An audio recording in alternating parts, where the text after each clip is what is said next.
एक गांव में एक पुरानी हवेली थी जो वर्षों से खाली पड़ी थी। गांव वाले कहते थे कि वहां एक खौफनाक साया भटकता है। लोग रात में उस हवेली के पास जाने से डरते थे। लेकिन एक साहसी युवक, रोहित, ने तय किया कि वह उस हवेली की सच्चाई का पता लगाएगा। एक रात रोहित ने अपनी टॉर्च लेकर हवेली की ओर चलना शुरू किया। जैसे ही वह हवेली के दरवाजे पर पहुंचा, एक ठंडी हवा चली और दरवाजा खुद ब खुद खुल गया। रोहित ने हिम्मत जुटाई और अंदर गया। हवेली के अंदर सब कुछ पुराना और धूल से भरा था। दीवारों पर अजीब चित्र थे, जैसे वे किसी कहानी को बयान कर रहे हों। जैसे ही रोहित ने अंदर कदम रखा, उसने अचानक एक साया देखा। वह साया धीरे धीरे उसकी ओर बढ़ रहा था। रोहित ने खुद को संभाला और आगे बढ़ने की कोशिश की, लेकिन साया जैसे जैसे करीब आया, उसकी आंखें लाल होती गईं। तुम यहां क्यों आए हो? उस साये की आवाज गूंज उठी। रोहित ने कहा, मैं सिर्फ सच्चाई जानना चाहता हूं। साया बोला, मैंने इस हवेली में एक भयानक त्रासदी झेली है।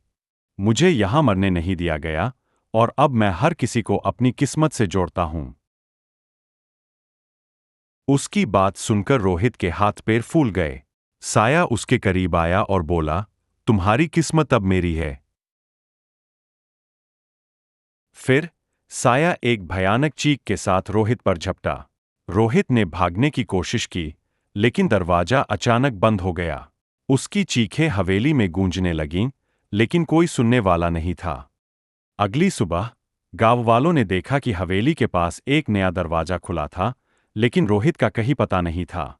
कुछ दिनों बाद गांव वालों ने उसकी तस्वीरें देखीं और उन्होंने पहचान लिया, वह वही युवक था जो पिछले हफ्ते हवेली के पास गया था। आज भी जब कोई हवेली के पास जाता है, तो वह साया उनके साथ होता है, और जो कोई भी अंदर जाने की हिम्मत करता है, वह कभी लौटकर नहीं आता।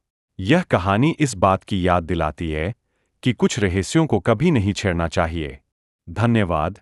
स्टोरी अच्छी लगी हो तो लाइक करें, शेयर करें और हमारे YouTube चैनल को सब्सक्राइब करें।